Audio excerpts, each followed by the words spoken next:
Halapaini tu ka whakamatala Honani whiroa mai whaingata No noa tawa ke whai ana Vei tatalo moe o tu hei lala Halapaini tu ka whakamatala Honani whiroa mai whaingata No noa tawa ke whai ana Vei tatalo moe o tu hei lala E wisai, Rovakapo, Amasi mohono fuloto Kaneongo, Eneto, Na maunga ki e tai pono Na e toko, E whanua, E tupo o hapai ki o lunga Ke malui, me o lunga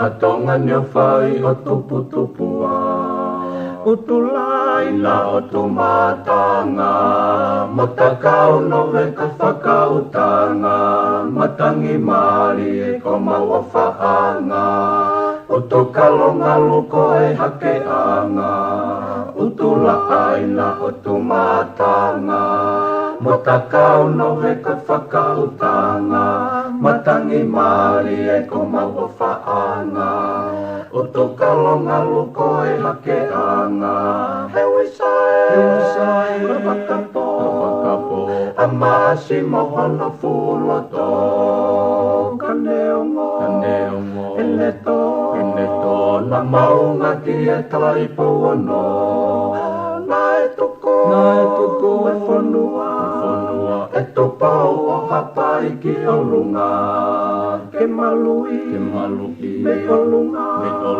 Atonga nyo whai o tupu Lele a moe mai ko mokotu Ko e whangwe lolo a halai walu Sia ko ka whoa alo i talau Lo se o whatai situ a o whatu Lele a moe mai ko mokotu Ko e whangwe lolo a halai walu Sia ko ka whoa alo i talau Lo se o whatai situ a o whatu E wisai, Rovakapo Amasi mohono fuloto Kaneongo, Eneto Na maunga ki e tai pono Na e toko, E whanua E tupau o hapai ki o lunga Ke malui, me o lunga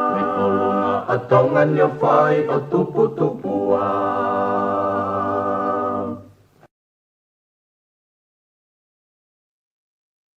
Ko kore ke huwha mo he talamalo e whanua, ka mai ngahi talawhatapu ko doa pe, o ku whaangau e to akpe me heni, talangata e te au whai ki mama o ka atai whainga maari ko ni, ke whahoko toa he mō polokalama ko ia whatu whanua wha oke weekend, ko i heni whoki pe a mo e ekminister ke whahoko te tau polokalama ko ia ki hewa ki. Ni whanau pe o ku lava pe ke ongo atu ai whahoa an, lava ke mō whanongo mai pe mea whainga whetu, pa ke wakai mai pe mo ata, lava ke tau whihoko take ai he polokalama ko nika ko tata le regi mo tolu ko toa pe ko mo o si lotoni ke tau kamata i he polokalama ko ia o e whewhin taim tatau ko whiwhia whoke tata le rei minister ki he tau polokalama e hon piwen maloeta mao e whewhin i lo i pe whoki ko e ngahi taimi ko koe pe ke te aha aho i he tai nim te mo ika ke mo e kinai pe ilonga pe he tolo i mai e ta polokalama ja ko me pio fa fi ai ku mahino i pe ia e he kau muy ko i he polokalama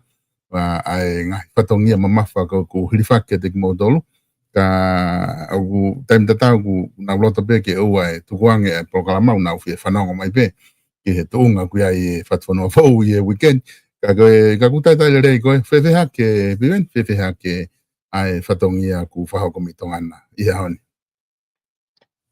malo picholo malo e mafanga mali ko le te pe ke u fa te pe fota ko ia tau te kape abe me ulava o aluku alu moia alu ipe ko ye to koi ne o pe la he me ke fai ko nga o pe ke fai mo koi la ka be ki mo ko ia o ku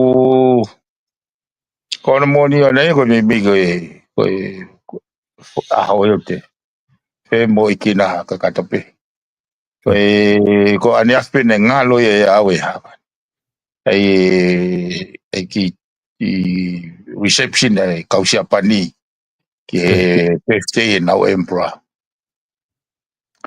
nai fai lava ki ai nai ne avio pe mo kuini e vai prinis karauni nai ai me na wanga fatonga e fakalata ai na usio ke ne avio mo no fare na no enjoy na ki time out na to ton ke na alu ko time na to ton ke na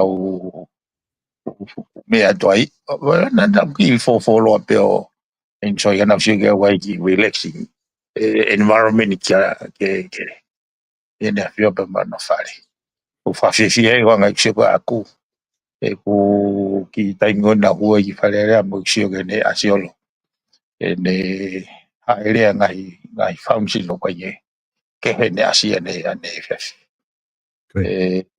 rocky pe wai pe va off pe ai embroid ai mini be mo ne afio o pe mau ki tai na nge atakai nei fa fifi ege ko ia kai nai a nga pe ki break ne afiga te ki kata to glere fe fini to mai pe ne mau ai wat fa ta ba turi mai e turi te ka tamago ke pa ka turi mai ke ai ta ki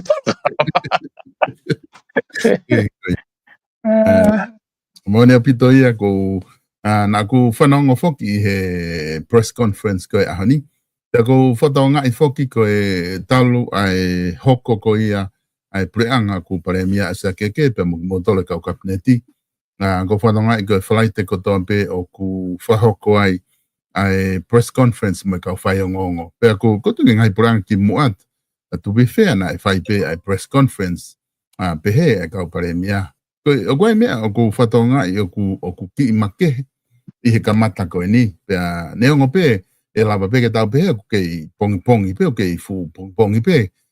Koe ngā e te lahiange ngā ue, e te lahiange ngā ue hiri mai. Pea kai ke lo na hoko mo ngai wholau pea lava tuu e ngahi press conference koe ni. Pea koe ne tuu koe tai ni mi lo tonga e ne kei le rea ko whatonga e wai mea o ku ki kehe ai. Tātau te whito ki he mea kon ko whatonga tari whihui. Oku fu whakai ki apito ai taimi ko oku mea mai pare mea tari whihui pe oku mo dole ka minista oku mo o mai tari whihui whatou ata e ngoturiki. Ata ke peku kaulele he kusio ki kau whai ngongo. Oku se unau whonu ma upe tata te whito ke tau kau whai ngongo kei tupu hake kau alawau kau whine mui ko se unau toko lahi. Kaulele ia ke nau karia taimi koko o kupehea i koko e press conference. Pea kaulele mo no whakai ki mai koe atari. Ke te lahi ai e ngahi whehui te nau lava o hua toa o atu pea ku. O whatonga ku hange peha akapulu koko toki oho pe whakamau taof motu pe mea ai. Ki ka pahe kai ke hu mai ai sige italia taof u konferenisi ko ni. Ko mate moulere mata hua pe hua tolu. I he lahi koe uwhehu i pa mo lahi pe utari koe mo o mai. Koe anga i e palani ku mo whahe taini me kapneti pe koe anga pe teka mai koe fo i pulu mo mai koe ki he ata ki tua mai ke kakai mo o mai information ke ila kakai o ku pau ke whakai kiki pe he ia. Oe ume fo o ia koe ututun kapneti ngai puri anki moa koe ki ilo he kakai whanua. Toki ilo e pēha te toka mō tālanga i whare area pa mō pēha. Ka tutun ka Netflix ka tahanoa ni mawha. Ka koe ni ka ospe mea o mai pe whai ki koe hae. Kaya ngai direction nuk mo fono ngai e auni e piven. Koia e solo pe koia ngai tatake pale mea. Ko mau se mai no aki, ko os ko tope, ko Friday ko tope pa ke. E habe u tutun de mau fai he kabineti. Pa ke mama disclosure ke kakai. Pe mo frata ai dal feo. Ai ko ko pati ke hampe ko fatonga. Ko e pale mea to kon pale mea. Na ai ka pa mama hepe pale mea ke la pe to kon pale mea. Pa ko mama hepe on tamai ko te ke la pe fa ko ai press conference. Ka koe lau maari e au kui he. E ka pao te ke whatonga ai lingui so ngau e he pare mea mo tokan pare mea. Ai oha ke fofonga kakai. Ai whakasewa aniti koe cabinet whakasewa aniti e ni. Pao ke nau pa momo ai kakai. Ke pure i lere i tuk hau. Koe kawe inga pe ia na mau. Neongo pe na mau. Hau whakafoi tui pe na mau. Hau i hakulupo pe na mau. Hau i hapati. But the end of the day, koe kaweinga ko ne hanga tataki. Nge ha foi baseline to ha foi benchmarking. Ke o ha ke fofonga ka kai o malunga nge he mau so kita. Pea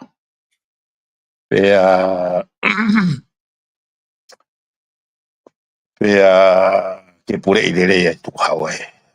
Ponua. Ai ku kawe ataki tuai. Koe taha foki e mea ko tau kawe i mau pe au i kabineti. Ke talanoa i mama. Ai mea peko ko wha kore ke i wharearea o mai mea talanoa i whangate pire. E mau toke ke be matori e anga mau hiu. Ka koe no talanoa i po mama o mau po ke whakaukau o kulerei. Ai hoku whatonga i rewa ai tali whehui pa mo ai whehui mo tali o ko very healthy au pita. E kui kai ke ko ksio ga ko ko yo i tau e ka whehui. O ko sai iau he whehui ke lava clarify. He tali ke nga ke ne remove o ko taha ke mea mau o ko toka ngau ki ai ke mau keine confident e ka kai mau whai tutuni wai u pensi swai makatunga kai wai ange ko u whai tutuni ko e u tafoka ka po ai fungai fu tutuni ko ia makatunga whaka lao ia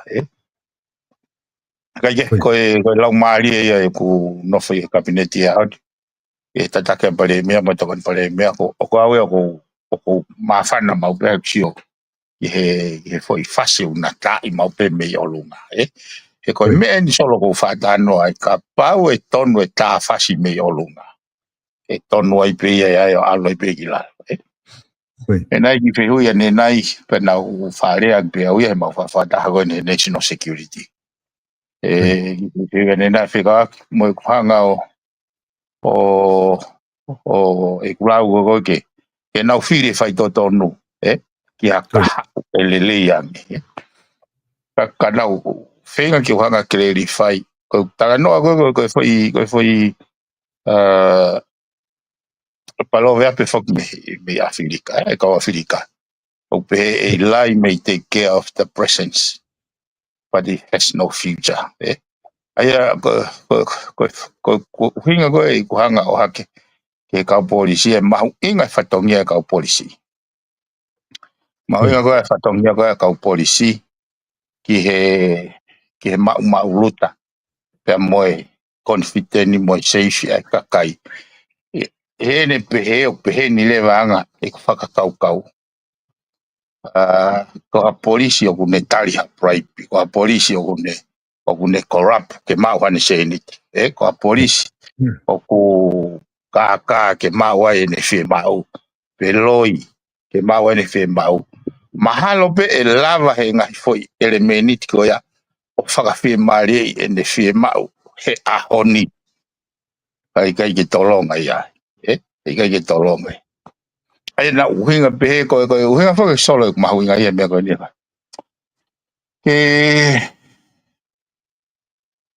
Ke tauhanga o timani ha pacheti pe me he kakai me taxpayer. ke tau o mai e foi fei lau koe hanga koe ni mamilana o mai. O hiri I ha foi sistemi o ku falala anga. O mahu inga go ke mau look in watch ke police force pe o ku nau anti-corrupt. Pe ku mau lava o weed out the corruption ni me ai. Kai lava ke uhinga lele e te commitment ni. Uhinga lele e te fei lau. Uhinga lele e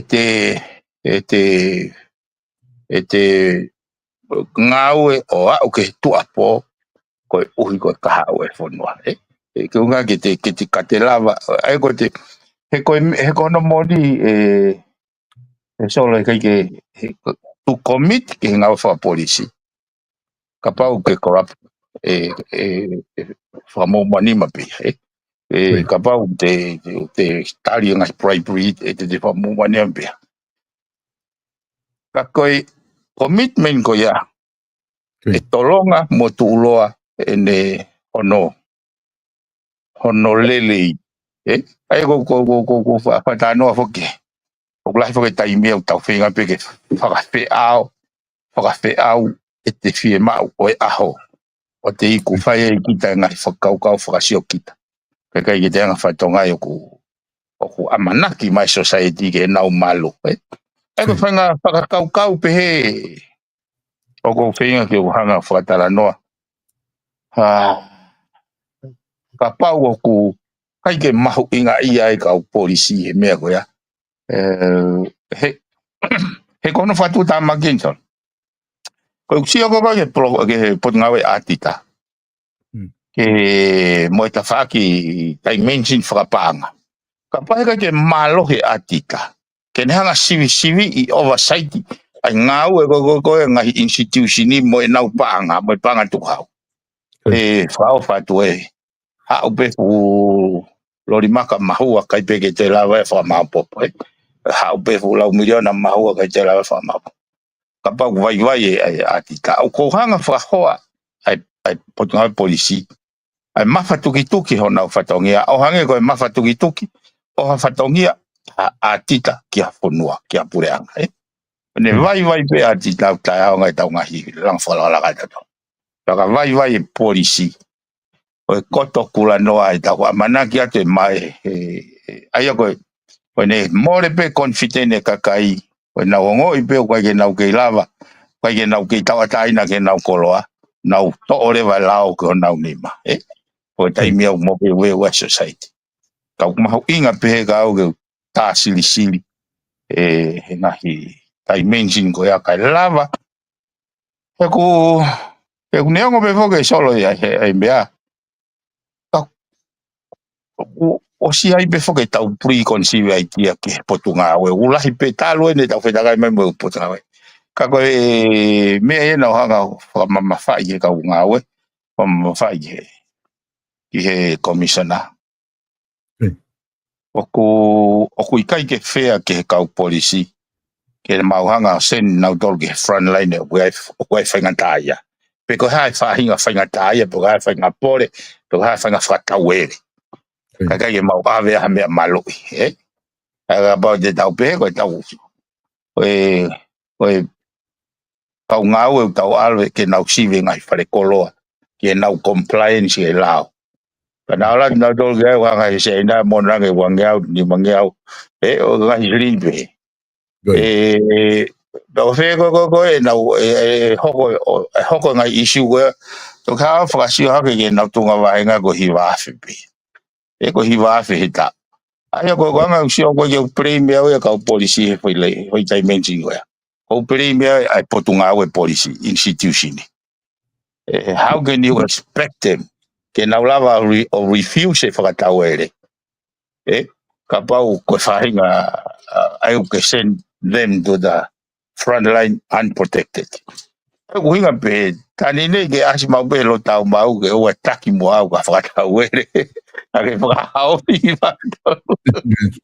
O mau inga ke tau whatonga I mea koe ato. Koe ne tuu whoki o ku mahina o pito ai whakaukau na tala noa ki ai. I he daimgana ki hanga i o mai whakaukau. I he o tui ko a koe pare mia, koe wahenga pare mia koe toton. I ngai whapure anga. Ke te laka ai ha whainga wahenga ka lawa ke whinga ke whaamao bope u wahenga ko fu maulalo. Ngau e whakenga hei pure anga i muri ni. Hua pe hapure anga ki ha whanua o wharere ai whanua nau sio ki he tuunga kua e kau ai reach, e kau mao mea nau sio ke tuunga kua ai masiva.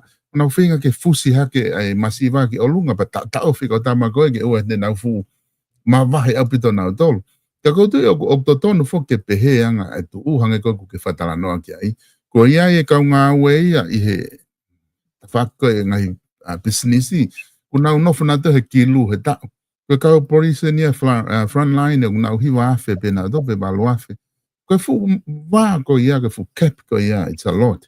It's a lot ki daim go whai e go e whakatau e le temptation go lau ki ai e lo tau maa. Ka koe ni tō ko ia ka pau e lava o whai holo uriri ko whaka mea whai ngofua. Ke ko o se fia maari ni ia ko o lunga pe ko kei whinga haki. Ko ka mea whai ngofua ke ta o wale pe ko fusi e ka tama o lunga tuku hifo i ka ahlake e mahalo ko e whinga o whainga ta. Ka koe anga ko wakai ke ai e malava he tau sistemi ke tari ai whainga whakalelei ko ia ka lava ke hawhaki e whanua me ngahi whatau ere ko ni o ku hoko ai corruption.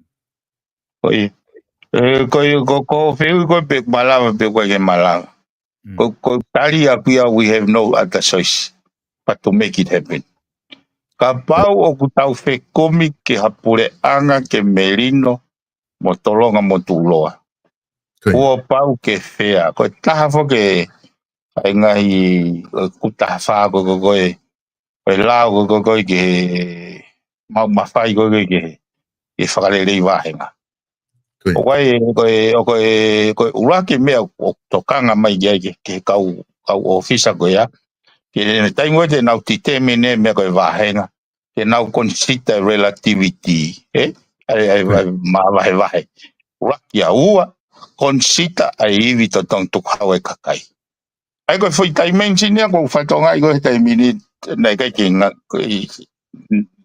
never been utilized. He ko sio hange ko lau wai wahenga ia he ngahi enterprises. He ngahi enterprises. Ai pure anga. Wawia ua kilo e wahenga. Ta kilo fitu mano, ta kilo lima mano, ta kilo wha mano.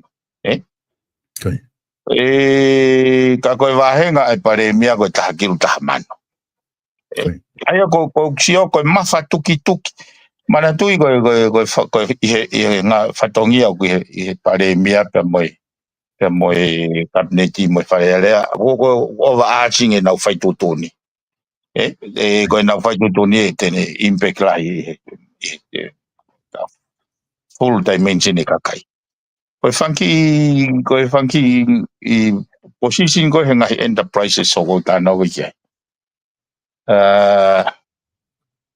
Ko pehe e au ia he kulauga aku he ne exist ko he taimini ko kai haa mon be me tukau.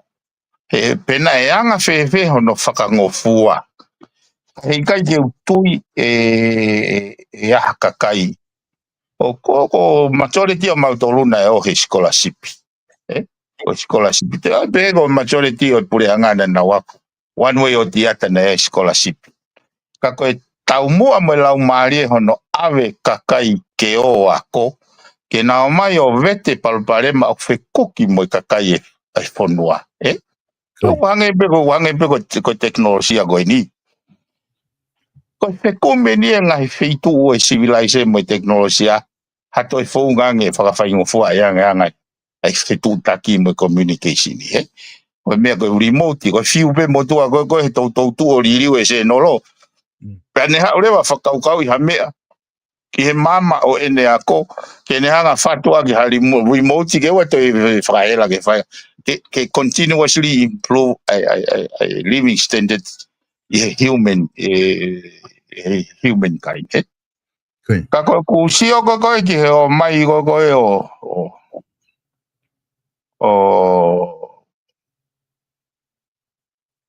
ai ke hanga he fonua ni whakata.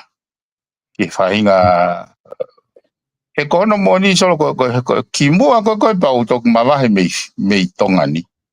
Ko wahe ngai nai wa ofi au pito. Wahe ngai pare mia he aha goia he mau na e wa mano i tuase. Ko e tui goia ho ni goia nai pare mia tai mi goia. Ko wahe ngai goia minista ko wa mano mo wahe ngai le goia o e tale kita pe ko si o ko ta mano ni ma. O e kautoretana na kamanta he hiwafi. O e kau festi kuri matai tohu kamanta he ono afi tua. So ke peneo mo me aga nei ko relativity o e tunga vahenga pe mo e iwi faka totong tu hawe ka kai na e konsita i he taingoia. O na ko vale o pita uia he finding ko ni he taimini. O kuai ngai fu vahenga pe kau ke no fanga pe vahenga pe kau polisi e iwafi.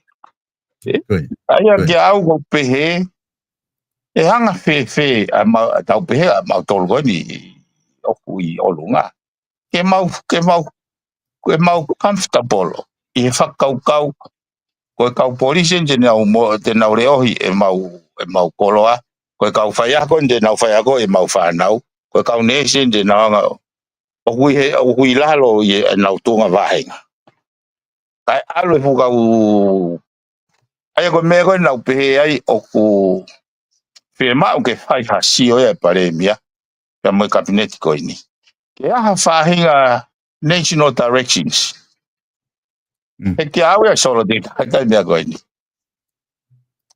ta pe ko hai CEO e tangu tu he pote uhila ko hai CEO e tangu tu he TPL ko amount of money te netana ki o whakatatau ke consumption o lau mai i he PA he mita uhila ke toi mawa he ke heia he ke heia ko hau be generation ni hau ke distribution ni pa ratu lewa e kau lau mita o mai consumption ni ko foi pila tatau ko CEO ka ba CEO e ke polo ko kala e ni o be tol ko ne ko o be mai na wala to tarak ba ne pila me mai na taro ai ke au ku lahi au pito e tau kai ke fu whakau kau lele e tau so te hanga ko ni ko e CEO ko lulutai ko tunga vahenga ko ta kiru fa man situasi aya ko fehui os pa na whakalele fu kau tau alo o awen ke tunga kovita o kai ke fu lava ya fu mahino be tau hanga o strike balance o ngai fatongia mono ngai vahenga pe konsita ai vita ton tu hau pe ke ne relativity ko relativity an go ngai ko hai me ku whakalaka e wahea ai CEO e lulutai he pare mea ai ko whakangongo mai e lulutai ki ai pero ko kuia ko tau kau teknika re solo ko tia ko tau kau teknika re i tua pureanga mo te nau fie mari he ko tunga vahenga ko you'll be comfortable i tongan tau pe in terms of relativity te ke comfortable pe e gai ke pe ia ki tau nofo tau tolu i tonga he ataka i o tonga pa tau whenga tau tō ke o mai tunga vahenga whakanusila ke wahe tunga vahenga whakanusila i tonga Ka malama fe piveni o malama fe ko time fo o kamatai o ke puri he ka kai fono ko time go kamatai tau ki kau ta puna o te ke fe ai he te ke lava da tolo o whakalere he tau kau ta puna o futupu hange ko e fisi na pe ko e no sila pe ko e ko ni fantasy ka ko hinga o whakatatau e na wahenga ki mea ko e lava he ki kau taha o whakatupu o mau he ihe tau. Ka pau e alu no foi o lunga o ha pe no ia o fi unga mo na vai. Ka la fe whakatupu ai. o kai ke palapare mai u kau taha he dai me alua e wahe ia laka he mea whatupu mai. Koia, koe ako lahi whoki, koe humai koe ni koe taimi ne tivite ni solo, ai hange foi taimi a koe ni koe whoki mai ai eike ngoe anga, hiri ne awe ataki ngai tare niti, ai ai osa pa mawahe a alu. O se foi season e tapa ko ne foki mai ko ni. Ai ko time tana ke tivite ni. Ai ko foi hui pe aku fai ke poate pe ko enterprise ko ya. Ko fe ni ma miliona na o atu. E ka pa te tau fa leva ke fai no hino pe ko enlightenment e tara no fa ta for o expect he tangata tana ki e tangata e ke ngoeanga ke liunga ua mai ai mea na watu ai ka pau na ku invest ka pau ka ta ku invest fa miliona ba una wanga o fa more ke fa miliona that's the cost of sales the cost of production to ton ke na wanga leva potis mai ha revenue of couple ai ta pego ko fe fa miliona na watu e pe mai leva e poate ko fa na ke o mai ko fa na mau whakatupu. Na pia tu leva e ke go aga hu mai ko ki e tamai o ki fai do no mo. Bo fai de nei. Ai ka para te pea ke enterprise po ki ka puate. Ko fe fa miliona na o atu pa ne pe mai kon ko ke puke fa miliona. Ko tire ma foko ai hena ka ke nau fai hala nau to. Ka ke more sirini, ka ke nau kai sirini, ka ke nau corrupt, nau hanga peo puke mai. Ko fai no ia ko karasi ko ala te fa pa te foko mai be mai fa. O ku tala mai e to ia ke no ni ma mai vai o lige. Po te fenga taki ni fo.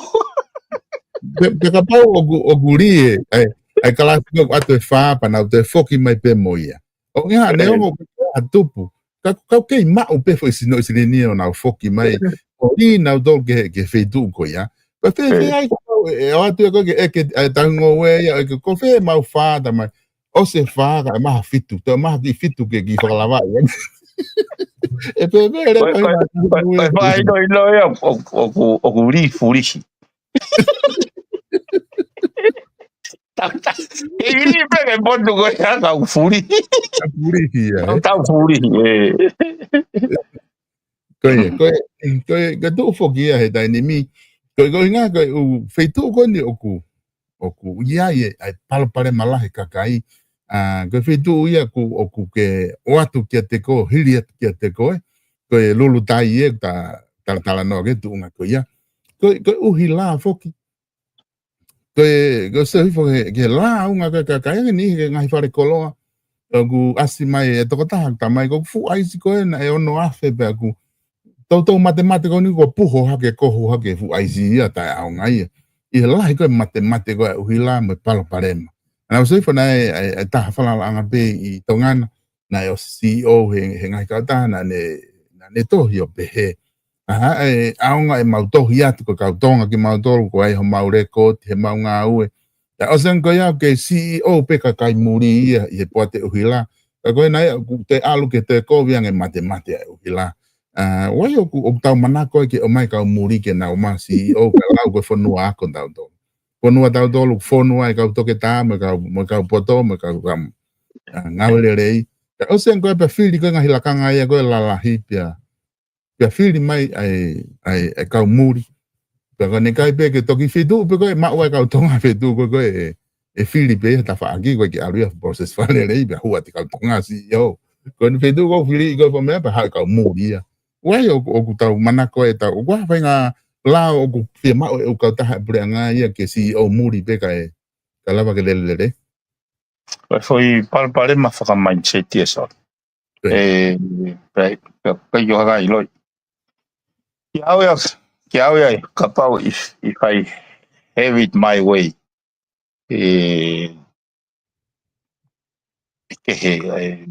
Na ku mana tu ya solo na waki hugo poate I he mea. Na kuraki hugo poate ko I he kei polo. Na timane au ya ai ke tuhifo ai presi ai pe unity ke toleta. Kana lo tonga tola wano. Ko feila CEO palangi ke ne mai ha ne fainga palangi ko na o fotu le va ke turi. Ngata ne contract. Fa hu mai le va ya ki tamako twini lia va.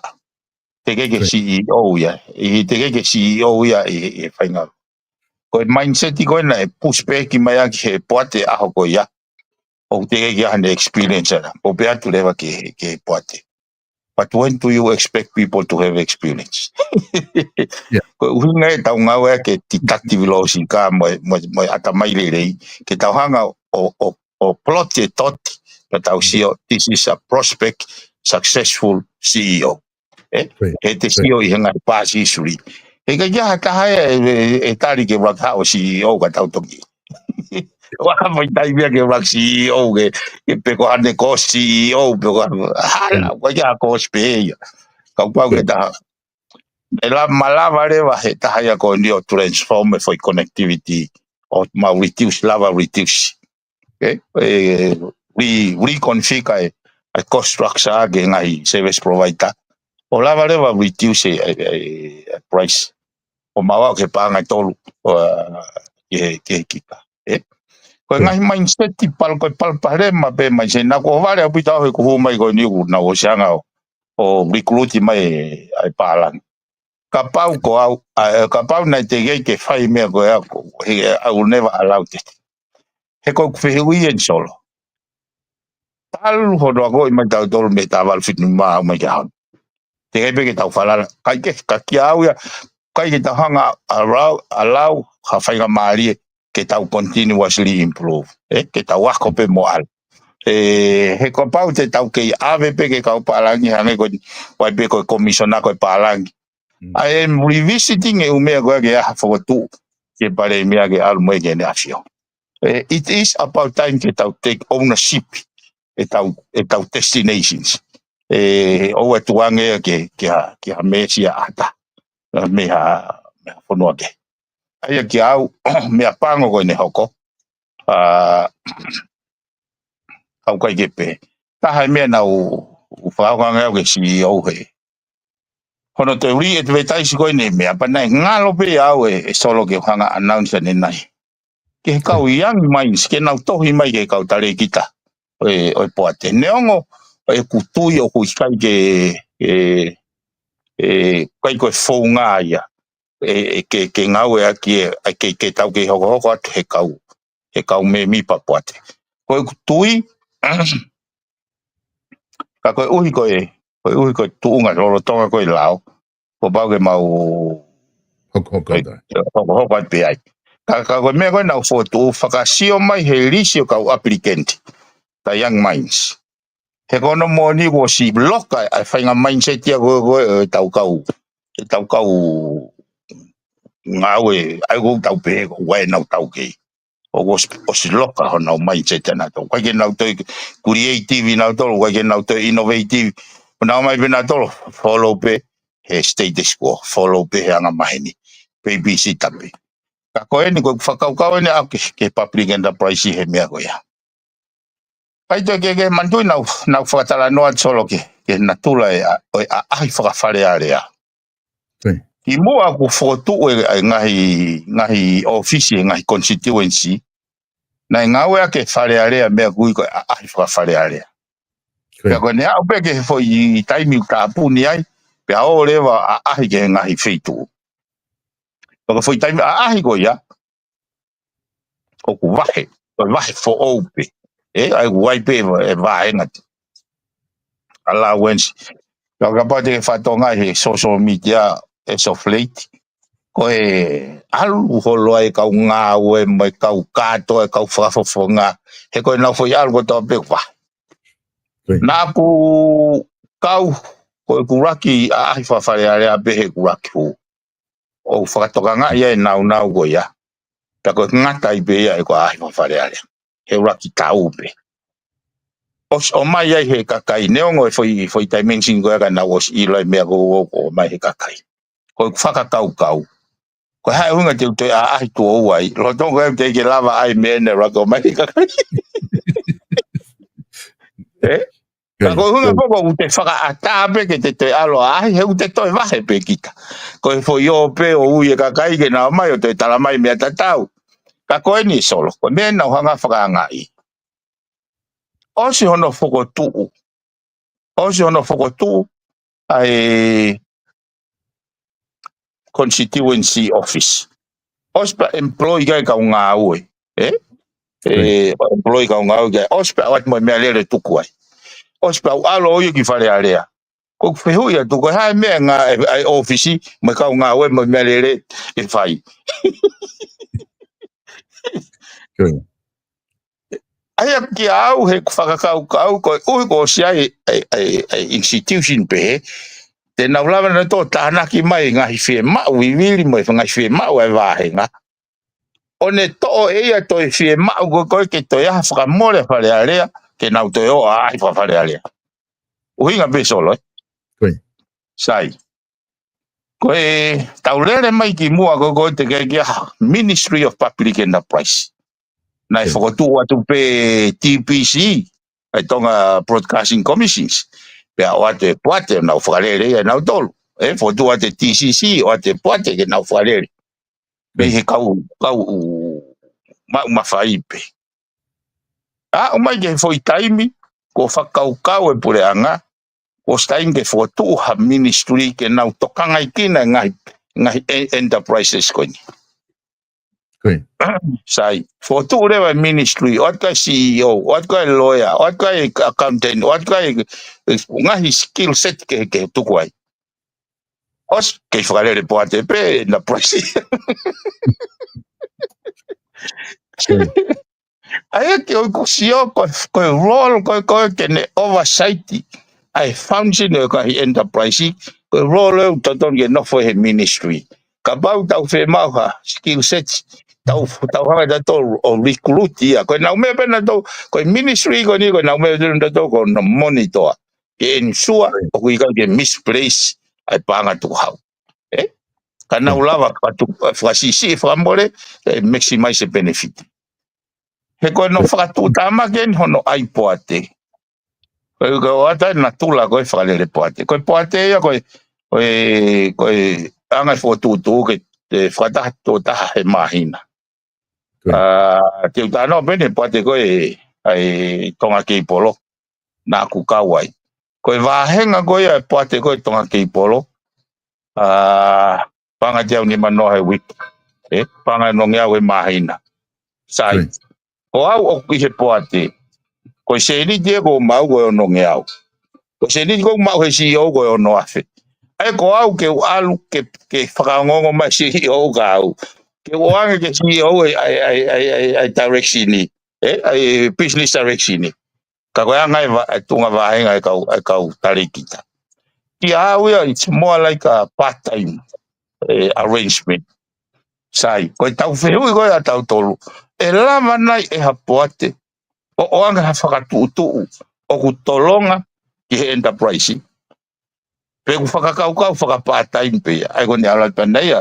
o whakangongo atu ko hae mea fotu mai si au pa ko nau mea sai approve dia ma we na wa pa na wal ai ko si o kai ke effective ai foi for unga lolo tonga ai need to be reformed ke tau house pe tau tol ka competent legal officer ko kau financial analyst ko kau monitoring ngahi wa ke ko ke na hanga ko na foi PPSP ko na hanga o mai ai corporate plan ngai business pena o mai na o annual plan whakatau, pena hanga monitor. Ko mai ko na o whamatala whapanga, pena monitor. Ko haunga fulahi e se ni te ko alke. Haunga ko mo whakamore ki cost of sales is 4 million, whakamore revenue 4 million. Ngari o wa feitu tau whakamore no ia. O fulahi e whakamore.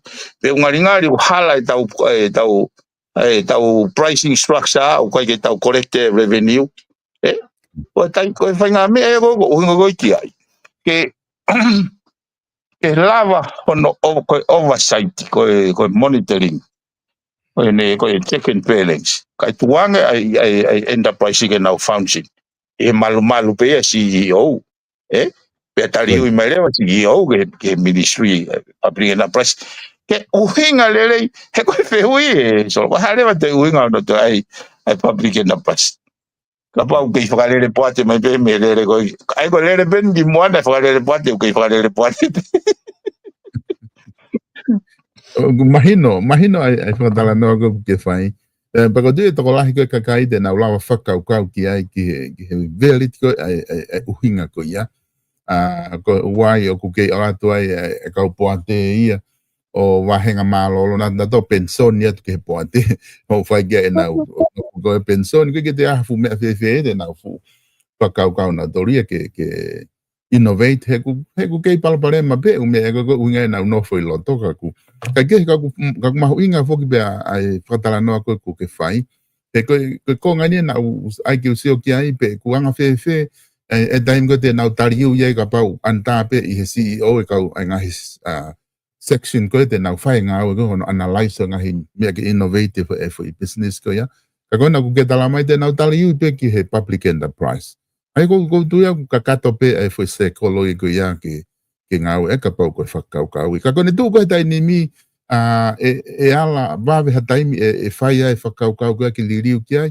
E mahina pe ko i ma asko pau ke hu mai poate kautare kita fo ai ko mo ngau e tai ni mi ke whinga ke hu atu hange ko ke la ta no ki ai ki ai to tam kakai ko kunau ke fienga au mo ke innovate fa nga mea ke na to ya ko nga ka to fa liliu mama ri te mo ngau ke nga liliu ko ya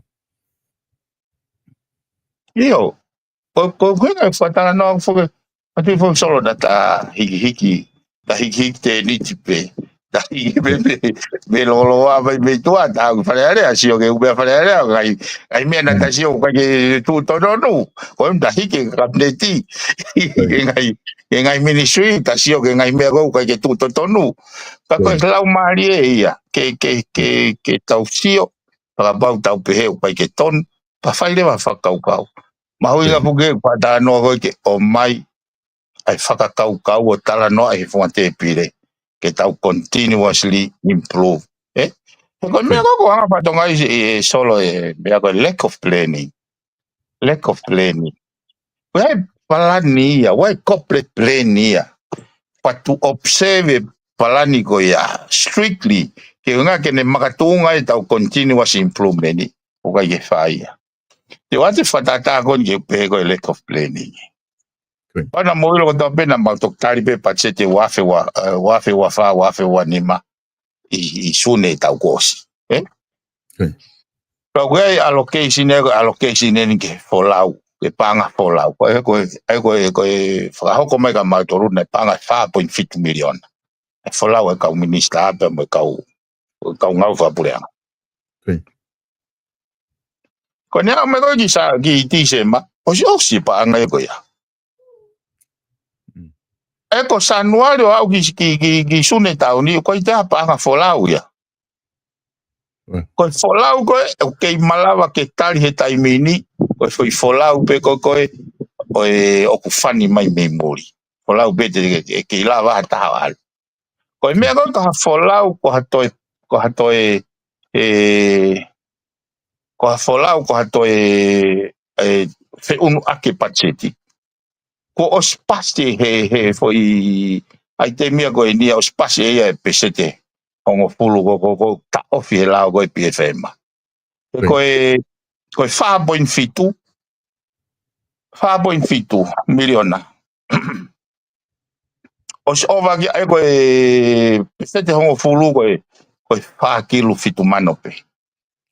Ka koe ova e koe ni ne au mai ki ti se mau o se ova ki e ni ma kilu. O se ni ma poi ni ue whakamorea. Ai koe pehe koe e toi lava vaea hase niti. Ai koe unga ke vaea.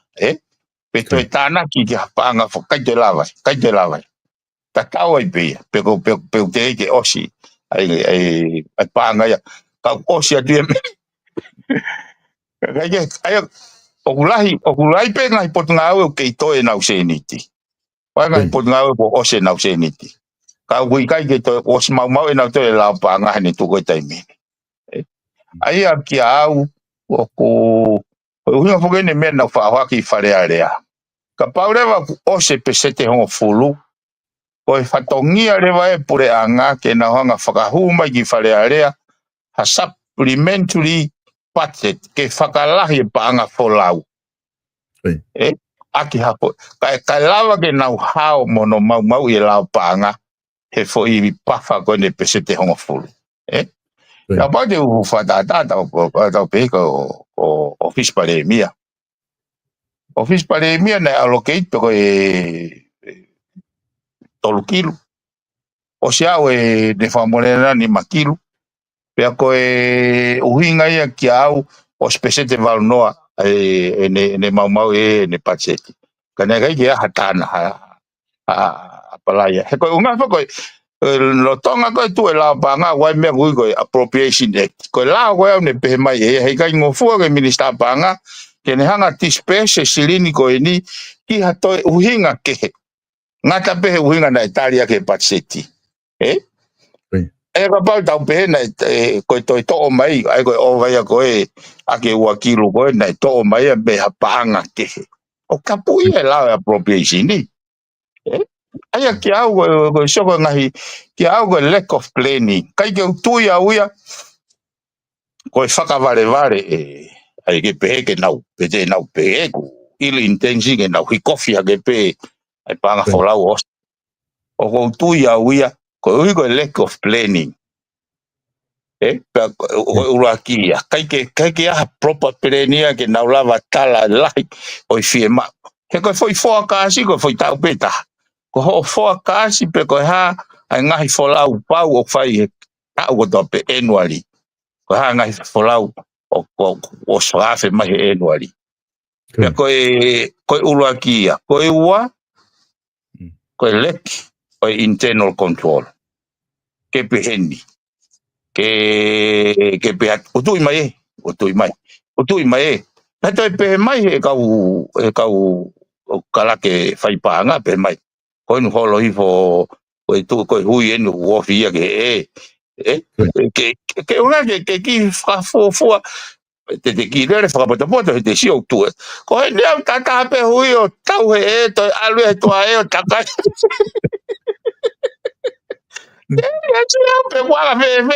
It's a system, it's a government. Okay, you might know, but how are they functioning? He kai koe ke whetari ui aki ke aha whainga red flag mai ke pehe atu. Koe ne tataha pana o vai whapoin whitu alu ke ni ma poini ua. Oko whaina pe hange koe ni solo. O si o pe o kai o ilonga pito e si o ke me ko ngau whakapike hange ko ni te wa pe whakau ko ni pete whanau pe kuhinga rere o tau ko toa pe ko whahu mau pe ha budget fo o mai ho corporate plan whakatau tolu ai tau pe wafe wataha o mai ho plan whakatau tolu Koe wafe wa toi o mai ai peho pere whatau tolu. Wafe wa whaate o mai ai peho pere whatau tolu. Koe angai ne si o eni ki mahino i goni koe whetaka i goni ki tai no goni tonga minista. O to tonu tau pehe ka pau tiu mai e paran whatau tolu ki he taune.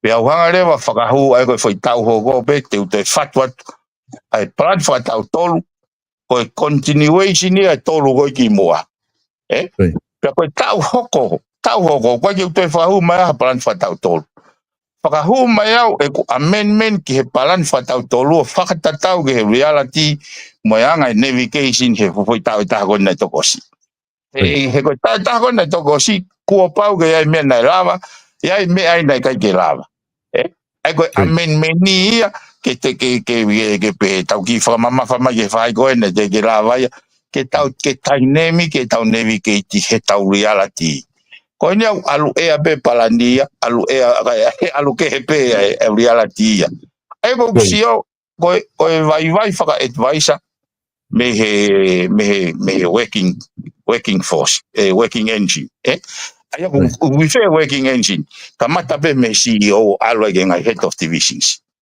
ko na tolu na le ton ke na hanga inform o si pe na ura foi palan tau tolu ko foi tau hoko ke na monitor e na whakalaka e na development e na kautaha ko na ministry according ke palani ta ko tau ko iau na ha na to tala mai ko palani na amanaki mau tolu e pehe kana to e uhaya na mau amanaki ke ngowe e ka valu to e uhaya pa na kai ke lava to e hoko atu foi e ka pe fa ta ko no have si ka ko tau ni ko mau palani ni te mau hanga o ritimi ake umia koe ya ko i hange pe ya ko ha fu stick meni ai ko ni tau ko to pe ate foi palanta tolo te ala tu me foi palanta ko hili fucking ai foi mani ko to la tu me foi tolo ko te hili fo ai ko hange pe ana kakato hanga e foka pepa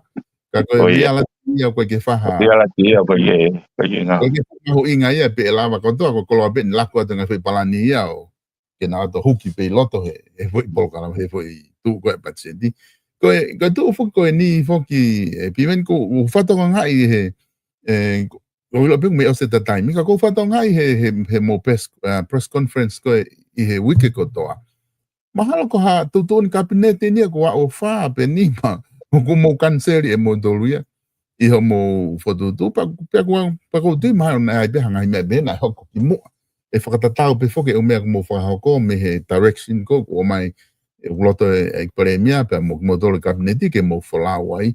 Ka koe taha ngahi mea na e cancel hia he ahoni ko whanangia koe mea lere. Whakangata koe kono o mai koe tau koe mea lere ki tonga. Aina e o si o mai whuke na e kamata au laka novema ka ki te motu a mea lere tau hongo fulu kono o mai. Ai kono cancel ko ni mahino pe whamatala na e whai he minister ko ia, e mateni ko inga te tuku mawhi taha ke mo te talatala noa i makakai ke mahino ka toki whai ngahi liriu. Ai ka kanseri ko ni whoke mele reo ta e whihe mo tua ke ilo he ka inga ko inga ke lava ke nau te hua tana o mele re ka lasko ia. Ikai. O koe no lisi pe foi loka ko ia. Kono inga he ko te u mele re ko i wafu. Pau kei ai pe kakai au na kore ko nga ko na wivi whakapanga. Ko me so ko foi atatotone ta no ko ki he palani mo reality. Koi. So ko anga whakakau original opinion ki whakatangata ngai mea lere. Koi. O mai hoke ngai movement ngai convention whaka United Nations ngai climate change. Na mai na tolo whakailifia i tau tolo. O e ngai ka ko motuange o toi lahe ngai pollution ni. Pea ko uhi ngai au hoko ai ngai awha ngai tāwhea ngai tsunami o tau whekuki mo ia. Tau ilifia whak tau tolo. Ilifia whak tau tolo whakaongongo ka nau tolo. Solo nau tala no hoki nau alu ke COP29 i Azerbaijan i tau kosi. Koi. Ko pehe nai pau pe ke wale. He nai whakawhainga tāia e mau alu e ta beginning. Pe nau ki hange ke nau me whakapiko whakamita whakawau ke o ala tāpulu. Kai somehow hange o ku fusi pe hoku loto ke tuku pe ke mau alu ke. Ka nau toki hanga e au ia whakatoka ngai pa weisi au pa alu ai attention ia ai ngai whunua wangi whunua iki. Ko he statistika ko na te pire I mai he UN. Out of 206 countries, ko foi top 40 pe hono whakahoko ko e lahi taha ko e miti ko carbon dioxide. Top 40 countries contribute to 90% of carbon emissions produce ke atmosphere. O tupunga global warming I tupunga ngahi laia ngahi icy head pore tupunga mafuri climate change ko nga ko liliu na tula ko. Foi fonua te awa nono ki lalo. Less than 10%. Ako kusio ko ke foi statistiko ya mo whakau ko tongani o 0.0010110 o kai ke insignificant au pito. Pe au hanga rewa o whekumi pe koe ha I process of exist under this universe. Ke ne hanga whai foi transformation pe koe non decompose carbon dioxide. He tauhanga produce he tauhanga ko tute a fossil fuel, oil, gas and coal. Ke unga ke tau pesiwa hono kumi ho tau tūmari o huna wanga rewa ia emiti mai ia ai carbon dioxide. Pe ko whekumi pe kuanga pe ko ha ai process o hune whetukutuku pe hune decompose pe hune convert carbon dioxide ke oxygen.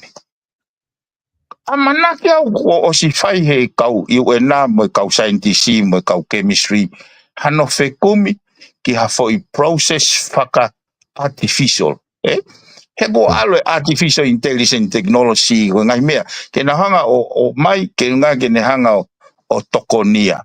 He ko hono whainga ta ia ko ngai fonua go ai lai ta hai oil mo mea ko ngai fonua toa whai mitolis. Aia sai ko mea ko na hanga o ausia. Ko foi process pe ta o whakanatula pe avai la polo he lalo universi. Ko foi process ko e photosynthesis. He exist he time go kuki ai mea kai go ai ulua kau. Aia ko no uhinga le vai go ka uia.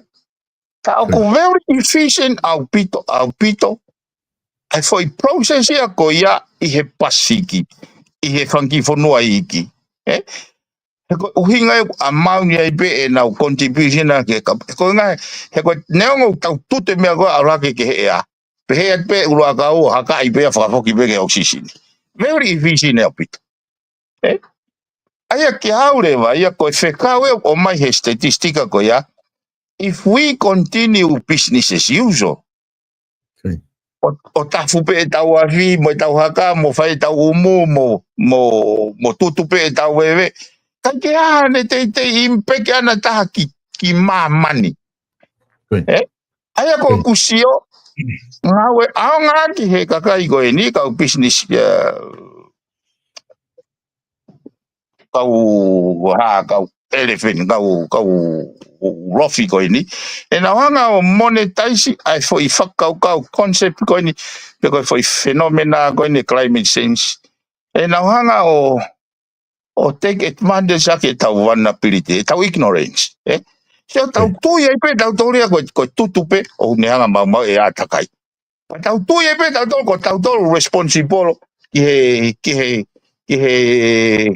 kai he tahi e kere ko tsunami ko ia wha ko nga ka ko e ko ngai fonua e whanoa ko lalahi mamani mo tu maari ko nau tolua o kunauhanga o emit a carbon dioxide ke atmosphere pe ko impact whaka mamani lahi ko tau tolu e victimi kana mai na tolo tala mai ke o te tau toe tutu e tau ewe tau o te tafu e a fi o rewa o whatau mai na huina kasa. Whatau mai ke oa toi tutu e lolo ko o rewa whengai mai renewable solar. So toi excessive economic petenia I ho tau kakai. Wena tala mai, o te mute o mai ka motua. Ko na uhinga mai na tole ka tau whakatau na ka fōu. Aia ko whakakau ko ia. Na e tupungai, e kuhanga o pehe, tau hama to e ki uri finke whakakau ko ini. He koe tau economy of scale o whakaofa rewa kakaia. Ke tau hana tō ta ofi ngai mea rere, kei whakaofa ngai mea rere ko ini nusila. Ai o wako e tau e o fulu tau e tahani ma. Kei whakaofa pia. Kau ta hana tō ta ofi ko ngā koe hanga he kau mea ko ini o kuki o tau uto. Sai. Kau na o hake ai mea ko ini. Ai mahu inga koe ke iaha recycling. He koe mea ko tō pēo mo ui ko pau ke mate. Aia ko uhinga, neongo ka hatoa, hei kai ke tau ignore for recycling. Ke pehe ke tau tukunoa e foi wastage section e foi process. Aia ka pau te tau hanga o invest, e ngai kau taha ke nau hoko, ke nau fai recycling. Hau koe uka motua alue ka tuange pe kakai ke nau he ka ya na un pe ke ona ta ke ata kai ke atmosphere ko uinga ko ta hu mai le recycling ya na to hiko ngai me ale ko mau ave ya o to ngai me una to pe haka ko ngai uka mea te reuse mai pe ai ka to ngai me le ya te tau lava pe tau toria i tau economica mo tau ata kai mo tono mo tunga whapanga kakai o survive pe, Koi tala no hako ke wheka, ko wheka o aku pa moe hala. Ko ono moni o hinga pe poto neke umea koe. He kapau te tahanga siwe ta umea lere ke mahino o road to weshi, Ko fisi. Hei kai ke lava ha mea lere o anga hane kuata ke lava lere no to hala. Kapau oku mawhahi te foi. Mama indicator. Pego mate te mama taufi. Ko tonga nia. Oku road to weshi pe ai tai mama ia mai tai. Mai tai indicator. Ai ko kuinga kapau te tau ki step back pe o align the lei. Kapau te tau ko ne au pe me alere ke lava fix alwa te ke recycle. Ha we me alere ho.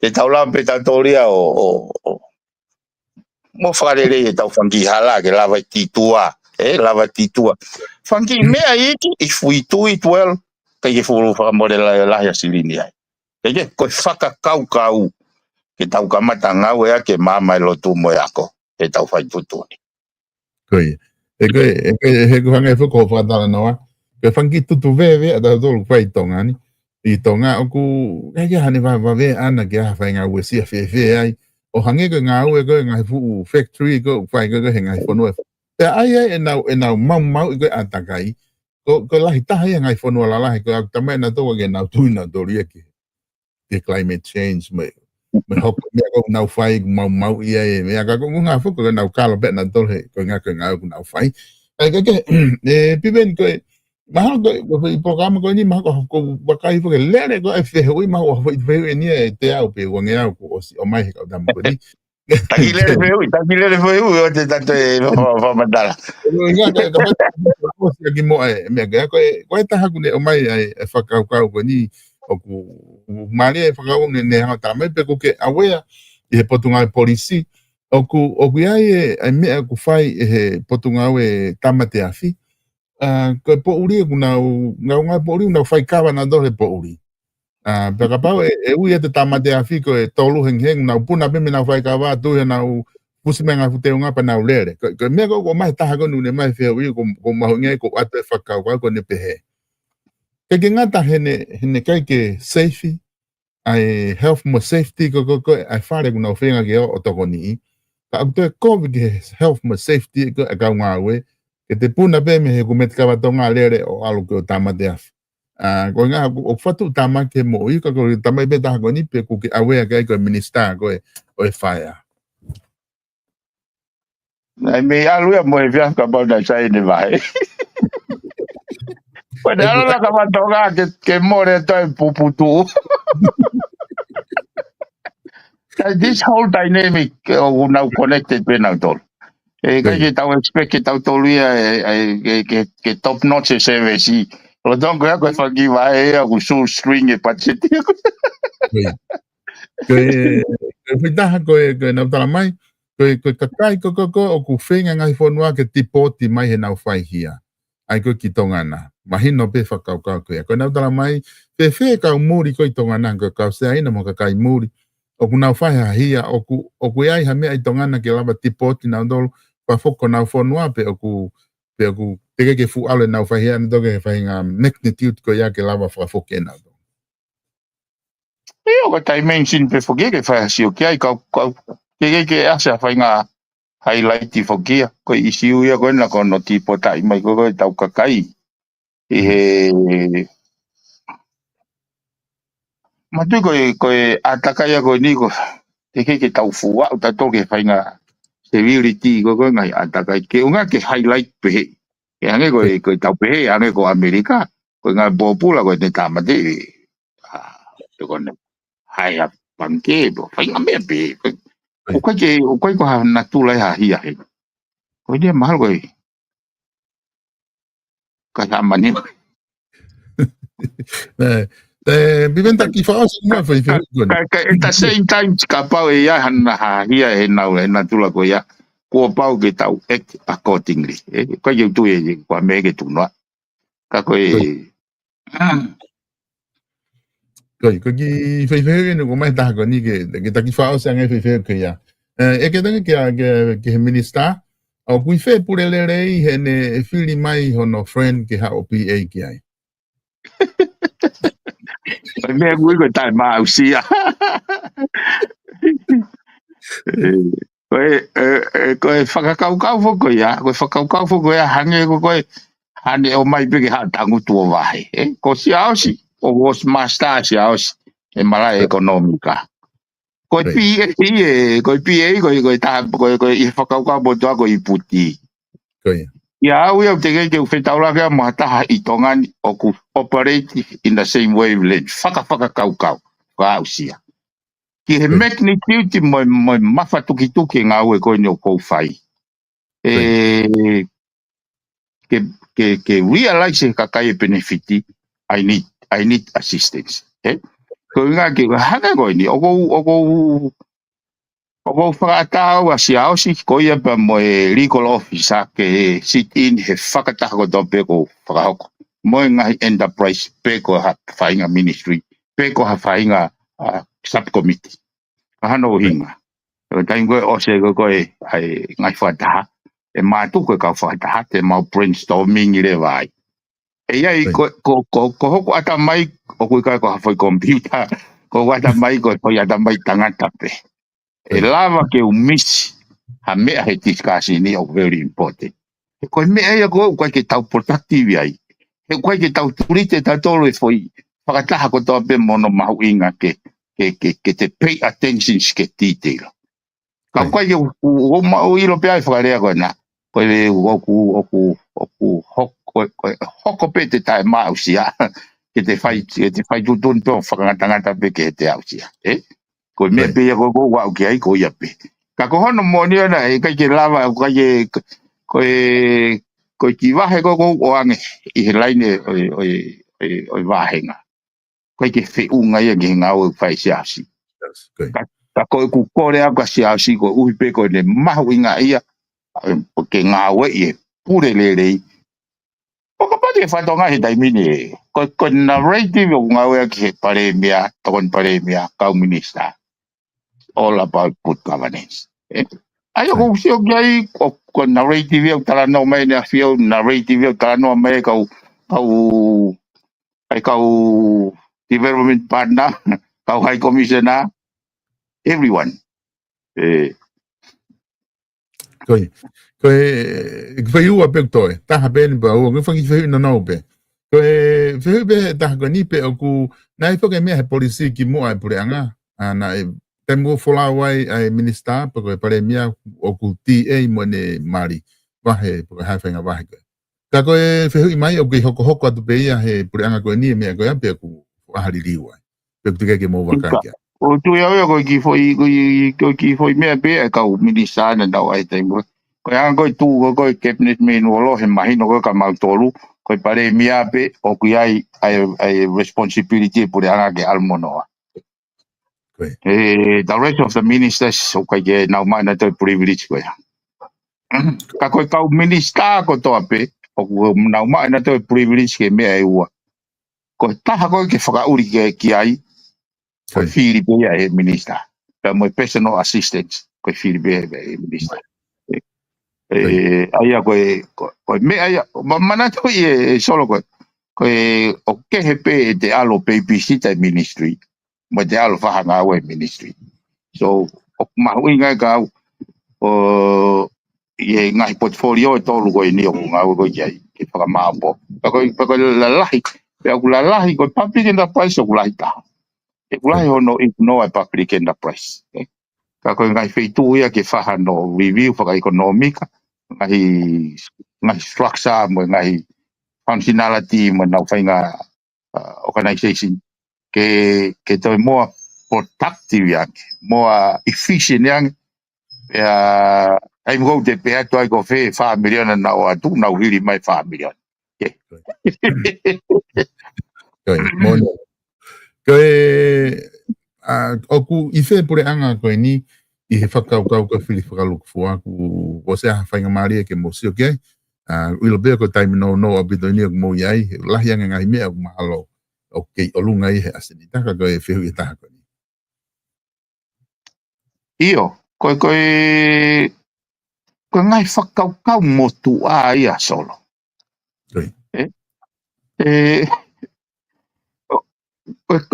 ko narrative na tala no ai mai he kuonga koe e whiri whakaluku pua ko whiri kātoa e wharearea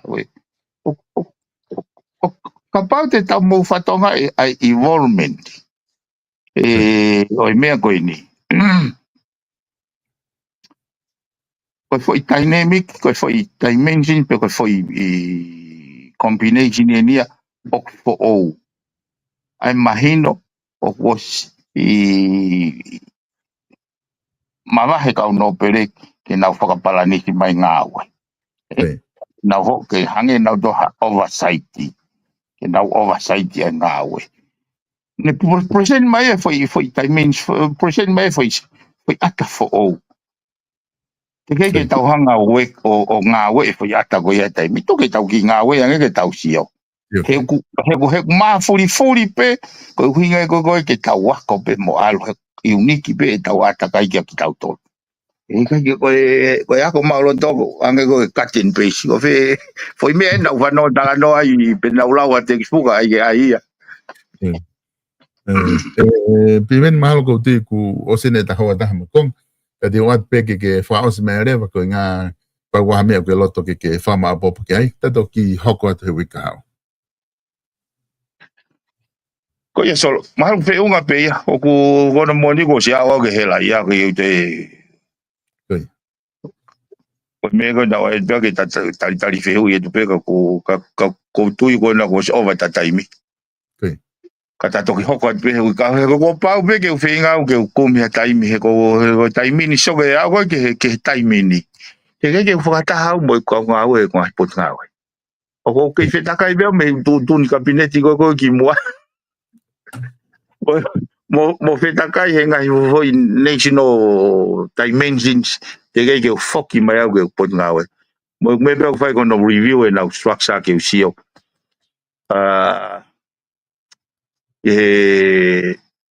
o lawa fenga mali ko ni ke hanga yo o fatu ha fainga fotu ne lava o mai haola kuke me anga mai ni pe ai ko tu mana to ki o se ui kau mana to ko se u kau to malava o asire go engage for national steering committee illicit drugs ai na va 5 million aki ai osko symposium to engage national security intelligence security unit ai ko ngai dimension ni ko okay pe ke lele pe ngahi AGM ngahi poate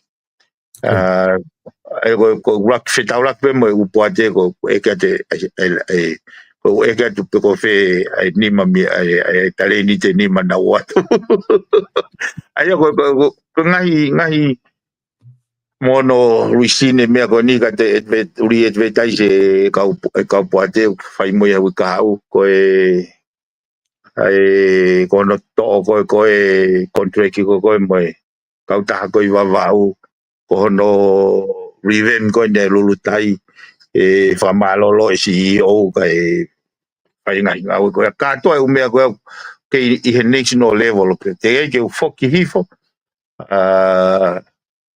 ko yang mahini nga put nga we na ule pe au ke foki hifo nga ulai foki me ai na nga fatonga ai disconnected ai nga initiative ka kai le ke tau lava tau toria o siange tau pe mai fe ni mamiliona na nga atu ko ni mamiliona ko no lai ko no lai ko me na lava ai ko me ma me ko le ma fonga report ko ne tai mini ko pe ko ni mamiliona na fakatau aki na va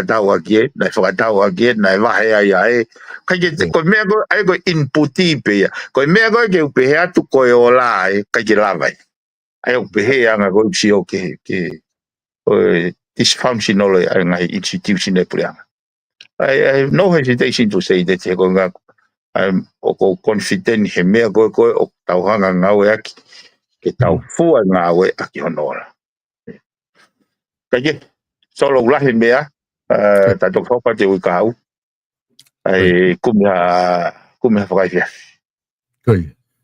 Malo pito pipen fa malo atu he lava e proklama e ahoni tala monua doi be ke mau hai ke ngai fatongi a gona ku ke tala no ki ai ta toki siho we ka ofa tu pipen Alright, so Koi. Kai ngo fa malo te ke modolu i he lava ke tau wa o mai ke tau proklama ko ahoni fa ko fa malo la ke te modolu mo ke patient i weekend tolo i mai tau proklama ya go du ko fifia pe mo mahina i pe ange ko ia mo fanongo ki ai ki famatala ko mai he minister ko nga we ku foto una ko te pele pa ko pore ia ko ki uhinga ia ku na fo nga we ka ko pore ia ke na fa hok i time tau ke famalo ia pe ke tuk time ai pure anga ko ni mo kabineti ke na o asma ke kakai o mai information ka ki mo tol o tatau e pepe ko fe tu o mai information pe ko platform ko ni pe ko ngahi fe tu ke pe ko pe itong o ke ngahi press conference o tau famalo ia pe tatot fito ki he premia pe mo ka minister pre nga ko ni ko na lava ke o mai ngahi information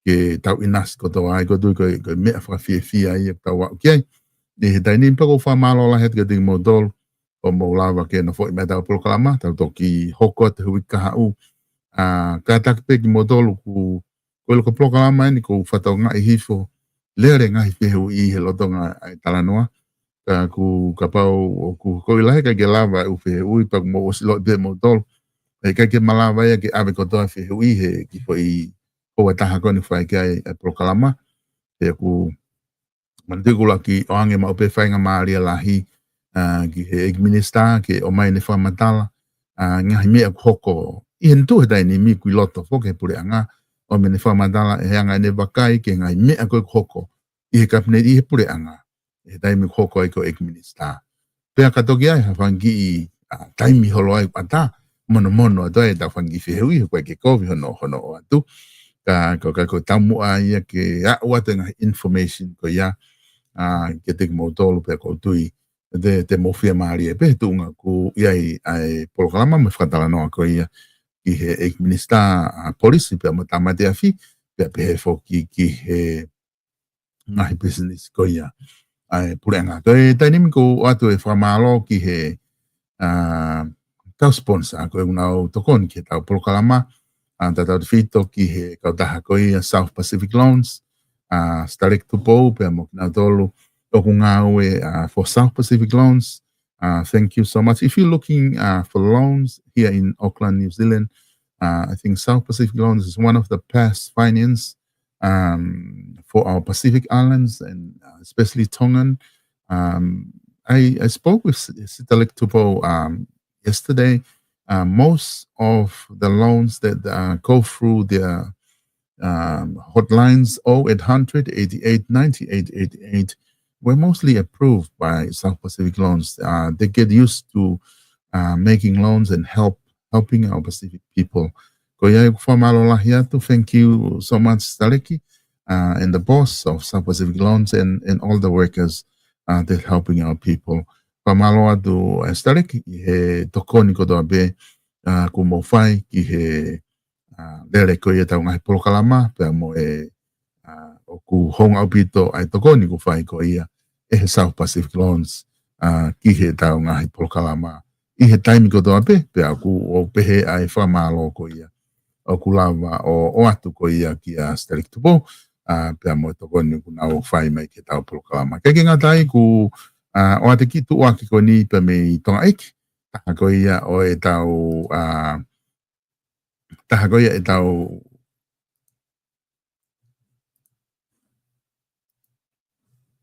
sponsor ko pe me tonga ai Pets Facing Store ko loto ke o atu ki tu aki ko ia ke lava ke mo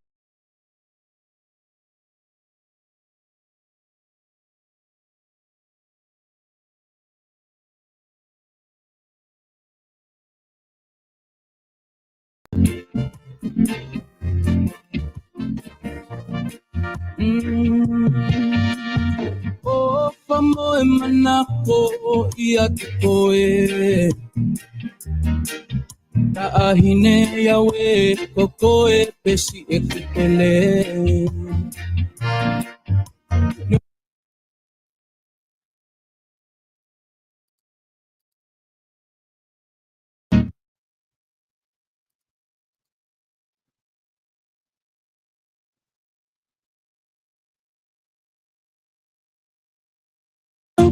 Here, hopa angoi.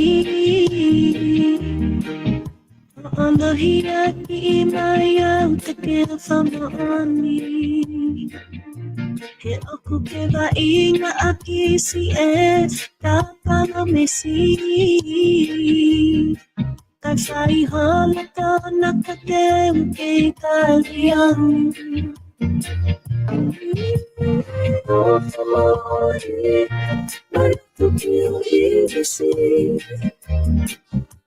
You really you can't fail me. You might feel way too high. You ever feel me?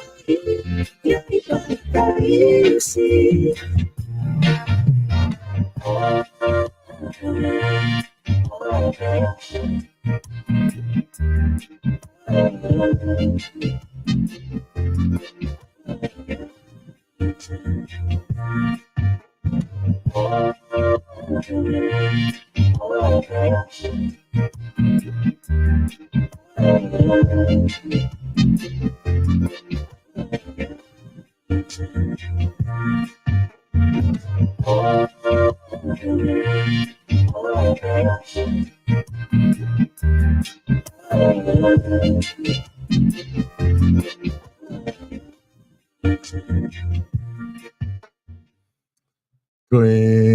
tu fugia ai wharekola wala ko ia ai Pets Facing Store hange ko ia na o atu ki tua ko ni ko ke wilo bena e ongo atu ai hiwa be kai ka o atu ki tua ko ka tiki modol pa me Pets Facing Store ko e ngahi mo fa manatu pe ka tiki modol ko e tem ko be ku ke whatau ai ke huai ke wharekola ko ni ki tau wharekola wala whatau me ai o ku tokoni au pito ia ki he tau ngahi polokalama. Ko whahoko, a ko ia whatu e whakamalo lahi ka tingi modolu, I he tuu ko ia a hamo ki ia whea tau wharekoloa, I Pets Facing Store, whika hiwa ko ia, o e Whatawhihi Road hanga ke tau mo pia building o ngau e ka tau wharekoloa wala. Kai ki ngatai ko e ki tua ke ni me tau wharekosi, me I loto nuk alo whai be, hanga I be ke tau mo pia building, tawhaaki ko ia o e page fashion.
Koe ongongolele i whakia koe ngahi ata kona na hulu atu.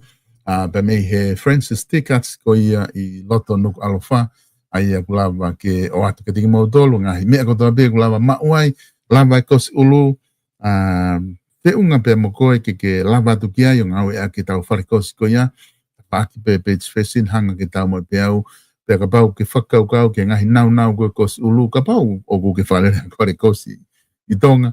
O go do aung au pito ngai kilipa ani ko atu ngai original o ko atu ngai nau ko ia ko e foka tatau atu ki lele ai prekos ulu ai mo ui pe kilipa me pong o alu ki po uri o tika ke vela ka pau ko o mahala ko o foka ko ai pe ki kilipa ke kos aki ho api ko diu la be fan ki kilipa ma te ke lava ma i tongana pe ki whawhi unga beko ki whai ulpeta pe ke malolo ki ripa o malolo lei ka koe ngahi nau kona ko o atu ka ngahi nau ia ke ngau ea ki ngahi pare kos ulu for professional ka ngahi original te ke lava o whadau ia whahinga me klipa, trimmer, false saver koe ngahi helu mo plus ngahi mea kotoa kona hulu te video te ke lava ma kotoa ia ka me he Francis Tickets i loto nuku alofa. Koe ki ngatai i he whakaukau te tau koe nei o atu.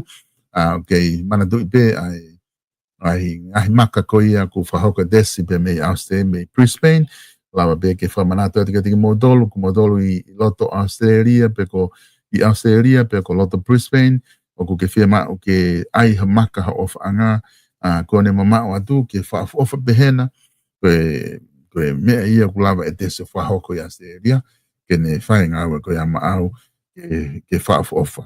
Ka ki ngatai, koe mene ufalani ngahi kote ki he mate mātonga ma ngahi seasi, pia kulawa ma live stream, ke tu tak pe whika koe na asi atu, e lava rei e tese ke tokoni atu, ke tiki mo tolu i he ngahi fie mao ko ia. Ka ki ngatai o ku mantui o ke i lele pe whoke tau whare kosi ko ia, Francis Tickets i loto Orewa, o taholo Anthony, te ke lava whitu taki ki ai i hau whia mau kos, ka pa uke ofia te whitu ko ia, e lava le rei ko si lahi apita ngahi se i loto, ke tokoni ke tingi mo tolu, ke mana tu i pe koe whika telefoni ena matu asilang, asian tu, puka pe ki ai, te lava o tokoni atu ke te koe pete ke awhia tu pe ai, te nau lava ai kau ngau i loto, ke nau tokoni atu ke te koe, i he whika tahewa pi, Moenui Avenue i Orewa, ta whaaki koe ki moi o e Countdown koe i Orewa. Koe ia koe ngahi tu aki pe, ko lawa ke o atu e ahoni, ka tiki motolo, whataonga pe ke mo mao ha weekend lelei, ka tau toki whelongo aki i he taimi he wika hauka mo mea.